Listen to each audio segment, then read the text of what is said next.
Good morning students. आज अपने class 9th का जो अध्याय नंबर 5 चल रहा था, जीवन की मौलिक इकाई, जिसके अंदर अपन पढ़ रहे थे जीवन की मौलिक इकाई। अध्याय नंबर 5 जीवन की मौलिक इकाई। जीवन की मौलिक इकाई के अंदर अपन पढ़ रहे थे आपके कोशिका के अंगक। कोशिका के 3 भाग थे, जिसके अंदर तीसरा अपन पढ़ रहे थे कोशिका अंगक या फिर कोशिकांग पढ़ रहे थे, जिसके अंदर अपन ने 4 कोशिकांगों के बारे में पढ़ लिया। सबसे पहले अपन ने पढ़ लिया अंत्यपर्देवी जालिका के बारे में, जो 2 प्रकार की होती है, इसके बारे में।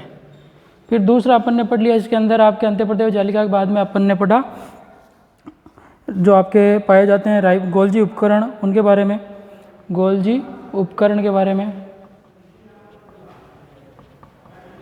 Golgi body. तीसरा अपन ने पढ़ लिया इसके बारे में माइटोकॉन्ड्रिया के बारे में, माइटोकॉन्ड्रिया। और नंबर 4 अपन ने पढ़ लिया इसके बाद में लाइसोसोम के बारे में, लाइसोसोम। ये 4 उपकरण, ये कोशिकांग है, ये पढ़ लिए अपन ने। आज अपन इसके आगे एक दो कोशिकांग और हैं, उनके बारे में चर्चा कर लेते हैं। ठीक है, अंत्यपर्देवी जालिका हो गई अपने कंप्लीट, लाइसोसोम हो गया, राइबोसोम हो गया। आज अपन पढ़ लेते हैं जो आपके और जो कोशिकांग हैं उनके बारे में। तो नंबर 5 अगला पढ़ लेते हैं अपन। मिटा दूँ, ये 4 तो अपन ने कंप्लीट कर लिए हैं, तो 5वां अपन पढ़ते हैं आज अपने कोशिकांग के अंदर है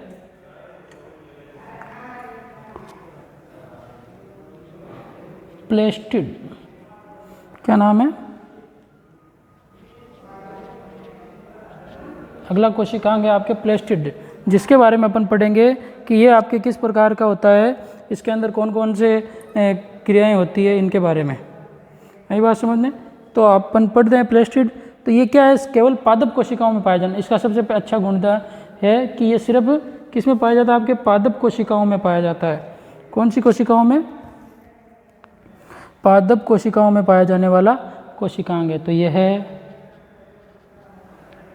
क्या है? केवल पादप कोशिकाओं में, जंतु कोशिकाओं में नहीं पाया जाता है ना, केवल पादप कोशिकाओं में पाया जाता है।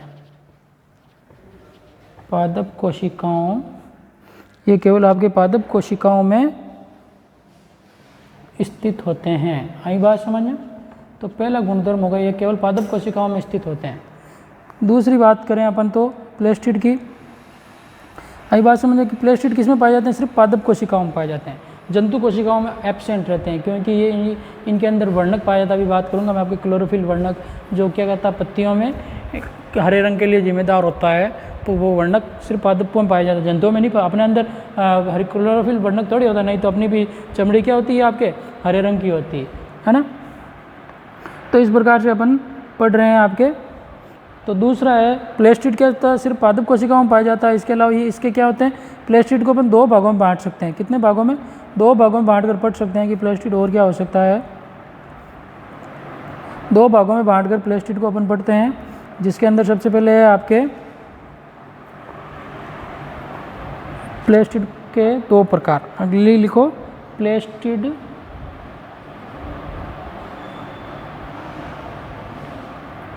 दो प्रकार के होते हैं। अभी बात समझो, 2 प्रकार के होते हैं। तो प्लेस्टिड कितने प्रकार के हो गए? 2 प्रकार के। पहला हो गया आपके, इसके अंदर प्लेस्टिड को अपन 2 भागों में बांटें। 2 प्रकार कौन कौन से हैं इसके बारे में लिखें तो सबसे पहला प्रकार तो हो गया आपके प्लेस्टिड का पहला प्रकार हो गया क्रोमोप्लास्ट। क्या होता है? थोड़ा उधर बनाता हूँ, है ना, तो अच्छे से दिख जाए अपन को, एक तरफ नहीं बनाकर। प्लेस्टिड के 2 प्रकार हो गए। ये केवल पादप में, पादप कोशिकाओं में पाया जाता है। अब अपन लिखें प्लेस्टिड के 2 प्रकार होते हैं। तो पहला प्रकार तो हो गया आपके क्या? क्रोमोप्लास्ट, और दूसरा होता है आपके ल्यूकोप्लास्ट। तो पहला हो गया क्रोमोप्लास्ट,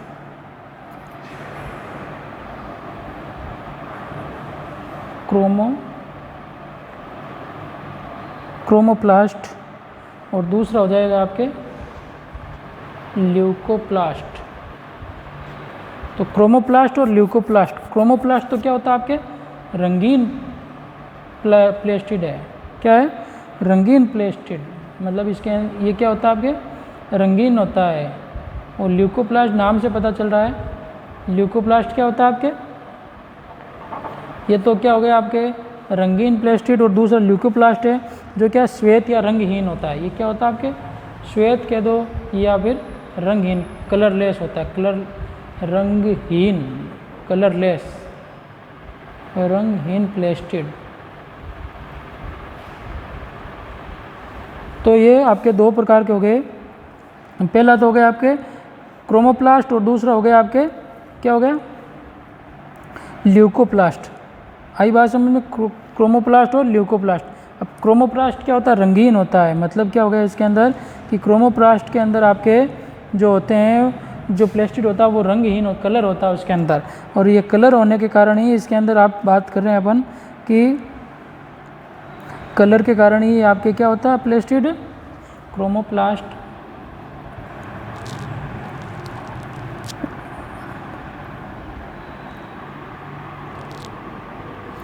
अब इसके अंदर क्या होता है, जिस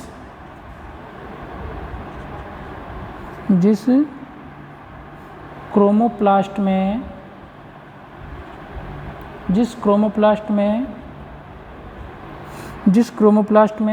क्लोरोफिल वर्णक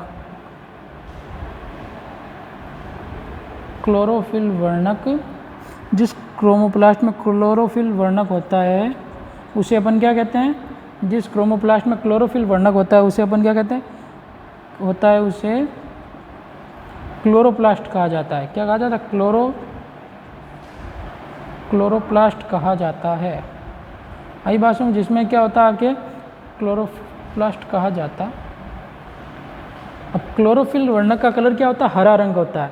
तो ये क्रोमोप्लास्ट क्या होता है, रंगीन होता है। अलग अलग प्रकार के इसमें क्या होते हैं, ये पाए जाते हैं आपके अलग अलग प्रकार के प्लेस्टिड पाए जाते हैं, जिसके अंदर अगर क्लोरोफिल वर्णक है उस प्लेस्टिड के अंदर, वर्णक का मतलब जो पिगमेंट है ना, क्लोरोफिल पिगमेंट है इसके अंदर, तो उसका नाम अपन क्या कहेंगे क्लोरोप्लास्ट। आगे और पौधों में क्लोरोप्लास्ट के कारण ही क्या होता है, प्रकाश संश्लेषण होता है। और क्लोरोप्लास्ट क्या होता है आपके हरा रंग, वो क्लोरोफिल वर्णक होता है। प्रकाश संश्लेषण किसे कहते हैं, ये तो पता ही है। क्लोरोप्लास्ट के कारण क्या होता है, पादपों में प्रकाश संश्लेषण होता है। यही बात सुन, प्रकाश संश्लेषण होता है किसके कारण, आपके क्लोरोप्लास्ट के कारण क्या होता है, प्रकाश संश्लेषण होता है। प्रकाश संश्लेषण किसे कहते हैं, ये तो पता ही आपको, फोटोसिंथेसिस अपन 6th क्लास में पढ़ते आ रहे हैं। प्रकाश संश्लेषण किसी कि पौधों के भोजन बनाने की क्रिया को अपन प्रकाश संश्लेषण कहते हैं। और प्रकाश संश्लेषण के लिए 4 कारक जिम्मेदार होते हैं। एक तो आपके CO2 होनी चाहिए, जल होना चाहिए, क्लोरोफिल होना चाहिए, और क्या होना चाहिए आपके सूर्य का प्रकाश होना चाहिए। तो प्रकाश संश्लेषण के CO2, जल, क्लोरोफिल और क्या होना चाहिए, सूर्य का सनलाइट, सूर्य का प्रकाश। तो अगर ये सारी चीज़ें हैं आपके, तो आप क्या हो गया, प्रकाश संश्लेषण की क्रिया होती है। तो पादप के लिए क्या जिम्मेदारी है, प्रकाश भोजन बनाने के लिए क्लोरोफिल होना जरूरी है। अगली बात समझिए, तो क्लोरोफिल के कारण ही पादप क्या करते हैं, प्रकाश संश्लेषण की क्रिया करते हैं। तो इस प्रकार से ये प्लेस्टिड क्या है, पादप के लिए भोजन बनाने में सबसे इंपॉर्टेंट कार्य करता है। अगर भोजन नहीं बनेगा तो पादप के अंदर क्या होगी, क्रियाएं रुक जाएगी, पूरी उपापचय क्रियाएं रुक जाएगी। अगली बात समझ में, अब क्लोरोप्लास्ट में क्या होता है, क्लोरोफिल में विभिन्न रंग के, पीले रंग के, नारंगी रंग के भी वर्णक पाए जाते हैं। क्या होता है, पीला रंग भी पाया जाता है, नारंगी रंग का भी वर्णक पाया जाता है। और ल्यूकोप्लास्ट क्या होता है, ये तो आपकी बात हो गई कि इसकी क्रोमोप्लास्ट की। अगर अपन ल्यूकोप्लास्ट की बात करें तो प्राथमिक रूप से अंगक है। ल्यूकोप्लास्ट क्या है आपके, ल्यूकोप्लास्ट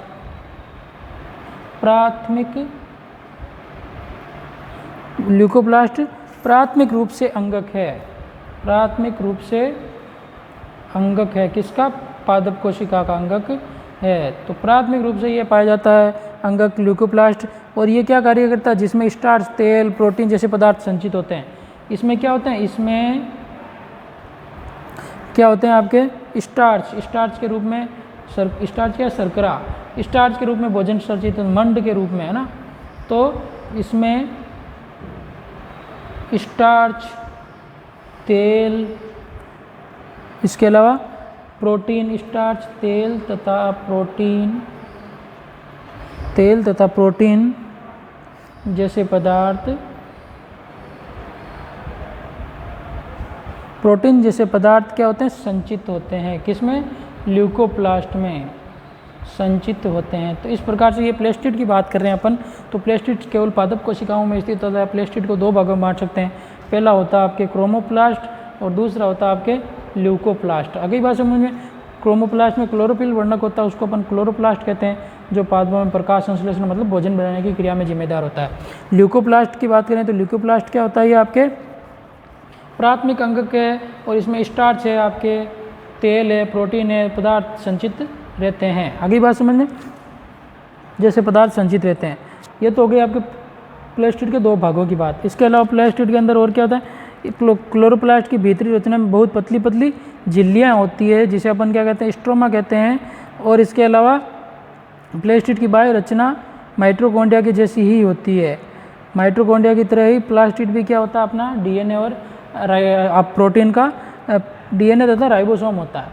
तो ये 2 प्रकार क्योंकि मिटा दूँ ये तो प्रकार। इसके अलावा और गुणधर्म लिखे अपन तो प्लेस्टिड के। सबसे पहले हो गया आपके प्लेस्टिड का गुणधर्म।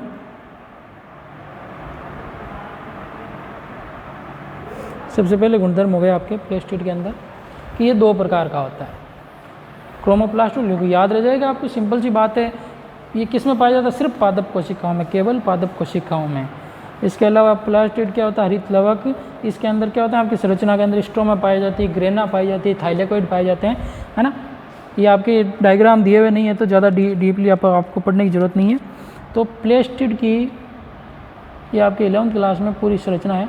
पिछले साल तो एनसीईआरटी सिलेबस के कारण ये आपके डायग्राम वगैरह शॉर्ट में कर दिया, लेकिन पिछले साल तो ये आपके बहुत बड़ा चैप्टर था और बहुत अच्छी जानकारियाँ दी आरबीएस में।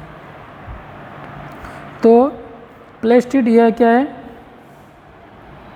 बाह्य रचना में, मतलब बाहरी संरचना प्लेस्टिड की बाह्य रचना में किसके समान होता है, ये आपके माइटोकॉन्ड्रिया में होता है, माइटोकॉन्ड्रिया के समान होता है। आई भाषा में प्लेस्टिड बाह्य रचना माइटोकॉन्ड्रिया के समान होता है और माइटोकॉन्ड्रिया की तरह ही क्या होता है, इसमें भी माइटोकॉन्ड्रिया की तरह, इस माइटोकॉन्ड्रिया की तरह इसमें, माइटोकॉन्ड्रिया की तरह इसमें क्या होते हैं,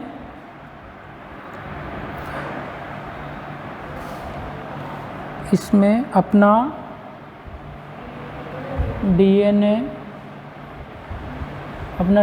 तथा राइबोसोम होता है। क्या होता है, डीएनए तथा राइबोसोम होता है। आगे बात समझ में। तो प्लेस्टिड में माइटोकॉन्ड्रिया की तरह अपना खुद का डीएनए होता है और राइबोसोम पाए जाते हैं जो प्रोटीन का संश्लेषण कर सकते हैं। तो इस प्रकार से ये आपके हो गई किसके बारे में, प्रोटीन के बारे में की जो बातें हैं वो मैंने आपको बताई कि प्रोटीन के अंदर क्या क्या होता है, ठीक है ना। इसके अलावा और अपन ये प्लेस्टिड के बारे में मैं जो भी संरचना होती है वो बात बताई मैंने आपको। इसके अलावा अपन प्लेस्टिड की ये हो गई डीएनए और राइबोसोम होते हैं। और बात करें अपन तो इसके अलावा आपके एक और कोशिका है, ये तो हो गया प्लेस्टिड कंप्लीट। मिटा दूँ, पादप कोशिका में पाए जाने वाले 2 प्रकार के, क्रोमोप्लास्ट और ल्यूकोप्लास्ट।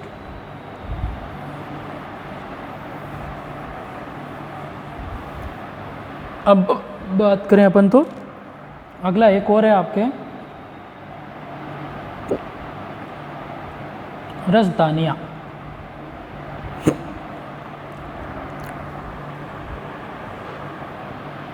क्या है, रसदानियाँ। ये पाई जाती है अपने कोशिका के अंदर, पादप कोशिकाओं में तो बहुत बड़ी पाई जाती है, जंतु कोशिकाओं में क्या होती है, छोटी होती है, जिसके कारण क्या होता है, कोशिकाएं अलग अलग जगह पर परिवर्तित, मतलब केंद्र, अगर ये पादप कोशिका में बड़ी होती है तो केंद्र को एक तरफ कोशिका भित्ति की तरफ खिसका देती है और जंतु कोशिका में छोटी होती है, इसके कारण ये एक तरफ होती है, केंद्र क्या होता है, बीच में होता है। आगे बात समझ में।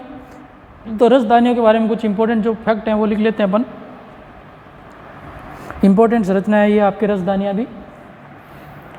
कोशिका के अंदर तो रसदानियाँ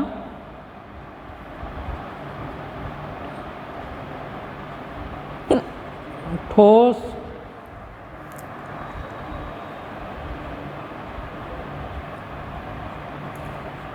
रसदानियाँ ठोस अथवा तरल पदार्थों की संग्राहक, तरल पदार्थों की क्या होती है, संग्राहक थैलियाँ हैं। मतलब क्या हो गया, ये पादप कोशिका या जंतु कोशिका में क्या करती है, जो कोशिका के द्वारा जो तरल या ठोस पदार्थ बनाया जाता है तो उसको स्टोरेज करने के लिए क्या होती है, संग्राहक थैली के रूप में कार्य करती है। मतलब क्या हो गया कि ये कोशिका के अंदर आपके जो पाई जाए उत्पाद बनता है, जैसे प्रोटीन है, स्टार्च है, ऑयल है, इनको क्या करती है ये आपके ये एकत्रित करने का कार्य करती है संग्राहक थैली के रूप में। जंतु कोशिका में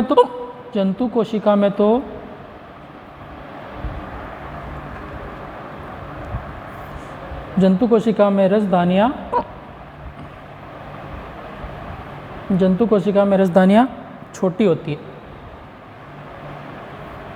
छोटी होती है और पादप कोशिका में बहुत बड़ी होती है। यही बात समझ में।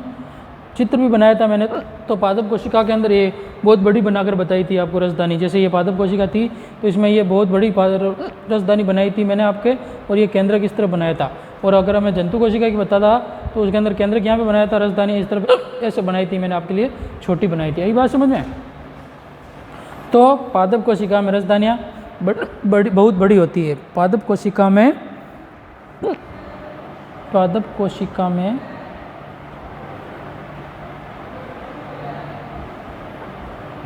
रसदानियाँ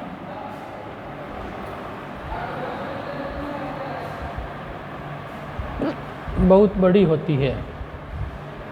आगे बात समझ में।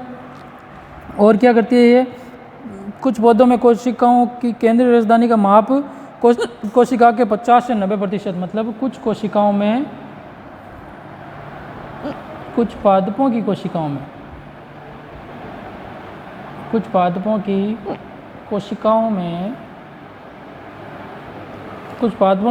में क्या होती है ये आपके कोशिका के आकार की लगभग कितनी होती है, 50% से 90% तक होती है। मतलब क्या होती है, बहुत बड़ी होती है। कोशिका जैसे 100% है तो उसके अंदर 50% से और 90% तक के बीच में तो क्या होती है, जैसे ये कोशिका है तो ये रसदानी इतनी बड़ी होती है कि पूरा 50% से 90% ये रसदानी हो गई,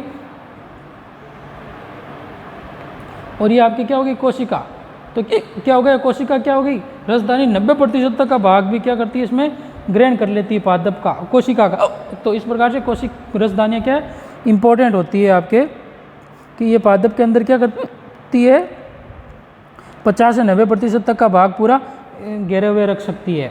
इसके अलावा पादप कोशिकाओं में कोशिका द्रव्य भरा रहता है इसके अंदर रसदानियों में, जो कोशिका को क्या करता है, ये कोशिका को कौन, रसदानियाँ कोशिका को स्फीति एवं कठोरता प्रदान करती है। स्फीति एवं कठोरता प्रदान करती है। कौन, रसदानी कोशिका को कठोरता प्रदान करती है, उसको स्फीति मतलब उसको उसका आकार फैलाया रखती है और उसको कठोरता प्रदान करती है। आवश्यक रूप से इसमें एमिनो अम्ल, शर्करा, विभिन्न प्रकार के कार्बनिक, यह है अमीनो अम्ल है, शर्करा है, इसके अलावा ये आपके विभिन्न कार्बनिक अम्ल है,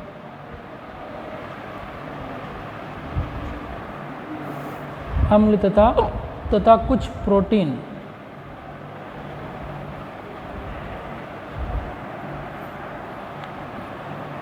अम्ल पाए जाते हैं। इसमें प्रोटीन होते हैं, किसमें, रसदानी में। आई की बात समझ में। ये एक कोशिक में अमीबा में एक कोशिक जीव जैसे अमीबा की खाद्य रसदानी उनके उपभोग में काम में ली जाती है खाद्य पदार्थ के रूप में। कुछ जल अपशिष्ट पदार्थों को बाहर निकालने में महत्वपूर्ण भूमिका निभाती है। तो ये एक कोशिक जीवों में मतलब अमीबा में क्या करती है आपके रसदानी। अमीबा के अंदर तो आपके खाद्य रसदानी है, उनके उपभोग के में लाए गए खाद्य पदार्थ होते हैं। अमीबा में खाद्य रसदानी में उनके द्वारा उपभोग